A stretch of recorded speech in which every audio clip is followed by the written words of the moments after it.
वतन चैनल पर खुश आमदीद। भली करे आया, जी आया नू।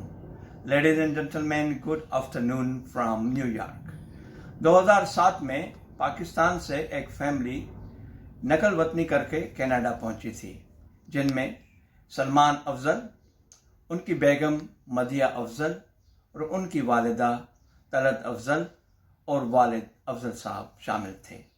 ये लोग कनाडा के अंटारियो सूबे के लंदन में मुकीम हुए थे। इमिग्रेंट्स थे, तब इमिग्रेशन करके आए थे। अभी कुछ ही रोज़ पहले जब वो शाम के स्ट्रॉलिंग पे थे, यानी शाम के चहलकदमी कर रहे थे, बहुत सारे लोगों ने इन्हीं दिनों, कोविड के दिनों में चहलकदमी उनका एक मामूल बन गया है, जो कि होना चाहिए। जब वो चहलकदमी कर रहे थे तो लाइट पर ट्रैफिक बंद होने का इंतज़ार कर रहे थे, रोड क्रॉस करने का इंतज़ार कर रहे थे, वो उनको एक ट्रक रौंदता चला गया। कुछ मुफासले पे ट्रक ड्राइवर को गिरफ्तार किया गया और मालूम ये हुआ, और पुलिस इस पे यकीन रखती है कि ये जो वाक़या था उसमें इसमें पूरी फैमिली के 4 अफराद हलाक हो गए, जिसमें जो हैं सलमान अफजल, उनकी वालिदा तलत अफजल और उनकी बेगम मदिया अफजल और एक उनकी बेटी यमुना अफजल शामिल थी, जो गालिबन 3 साल की थी जब वो अपने साथ आए थे। अब वो 15 साल है।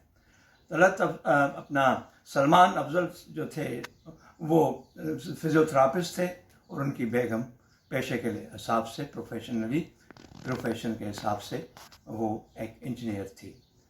तो पुलिस उसे जराइम पे नफरत पर मुबनी जुर्म करार दे रही है, यानी कि हेट क्राइम।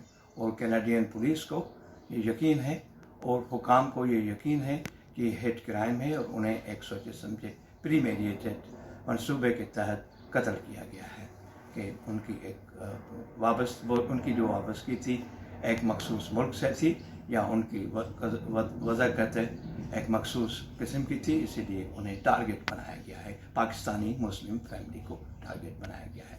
हालांकि शुमाली अमेरिका यानी कनाडा और यूनाइटेड स्टेट ऑफ अमेरिका में बहुत सारी मजहबी आज़ादियाँ हैं, बहुत सारी टॉलरेंस है। यहाँ तक कि यहाँ पर मैनहट्टन में, न्यूयॉर्क के मरकज़ी इलाके मैनहट्टन में मुहर्रम के दिनों में ज़ुल्जनाह भी बरामद होती है, बैसाखी भी मनाई जाती है, दशहरे, होली, दिवाली भी होती है। यहाँ तक कि शहादत कॉन्फ्रेंस भी होती है, तबलीग जमात के इज्तिमात भी होते हैं, दावत के जो हैं खुले जो हैं मराकज़ हैं। मगर उसके बावजूद भी एक बहुत हद तक हेट क्राइम्स या नफ़रत पर मबनी जराइम में इजाफा हुआ है। नफ़रत पर मबनी जराइम किसी एक ख़ास मज़हब, ख़ास कौमियत को टारगेट बनाने के लिए नहीं होते। नफ़रत पर मबनी जराइम की बुनियाद जो है कुछ भी हो सकती है। मतलब ईसाइयों के ख़िलाफ़, मुसलमानों के ख़िलाफ़,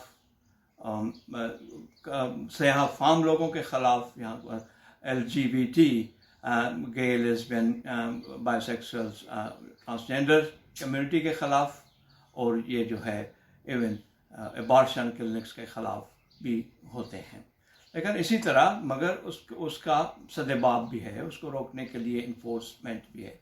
इसलिए कनाडा का वज़ीर आज़म ट्रूडो, जो कि खुद कभी वो सिखों के गुरुद्वारे में जाता है और कभी मुसलमानों की ईदगाह पे, कभी इफ्तारियों में, तो उसने उसको बिल्कुल कंडेम किया है। मगर इस वक्त जो है इस्लामोफोबिया का बहुत बड़ा चर्चा हो रहा है। यहाँ तक कि पाकिस्तान के वज़ीर आज़म इमरान खान, जहाँ बकौल शख्स से अदालत की तरफ से, मुल्क की सबसे बड़ी अदालत की तरफ से रिहाई पाने वाली आसिया बेगम अपने मुल्क वापस नहीं जा सकती, उस मुल्क के वज़ीर आज़म भी शुमाली अमेरिका में और ख़ास तौर कनाडा में बढ़ती हुई इस्लामोफोबिया पे तनकीद कर रहे हैं। उनकी तनकीद वजह है, लेकिन वो खुद अपने मुल्क को देखें कि यहाँ तक कि अहमदियों के ख़िलाफ़, हिंदुओं के ख़िलाफ़, शियों के ख़िलाफ़ कितना जो है तशद्दुद है। और यहाँ तक कि शायद आपको मालूम ना हो, बहुत कम लोगों को मालूम है कि हज़ारा के ख़िलाफ़ बहुत कम लोगों को मालूम है कि 5000 से भी शायद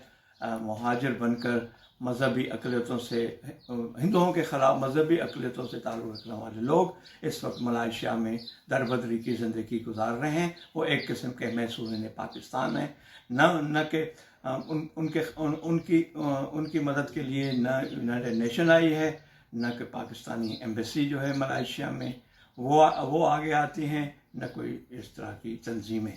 تو آپ خود سوچیں کہ خود یہ جو ہے مذہب کی بنیاد پر، فرقے کی بنیاد پر، عقیدے کی بنیاد پر خود ہمارے اپنے جو اوریجنل ممالک ہیں اس میں کتنی ہے احمدی، ہزارے، شیعہ، سنی، ہندو، کرسچنس جو ہیں دربدر ہو رہے ہیں دوسرے ممالک میں. بالکل ایسے خاص طور ملائیشیا کے پاکستانی ریفیوجیز جو ہیں، اور خاص طور ان میں احمدی جن کی اپنی جماعت بھی مدد کرنے کو تیار نہیں ہے اس وقت. یہ سارے لوگ، ہزارہ لوگ، احمدی لوگ، یہ احمدی مسلم، یہ سب جو ہیں اپنے انسانی اسمگلرز کو پیسے دے کر اور کسی بھی طرح یہ ہے کسی بھی طریقے سے یہ ملائیشیا پہنچے ہیں. یہ بالکل پاکستانی ہیں، بالکل اسی طرح یہ کربلا کے مسافر نہیں مگر پھر بھی وطن سے شام غریباں کی یاد لائے ہیں. شکریہ.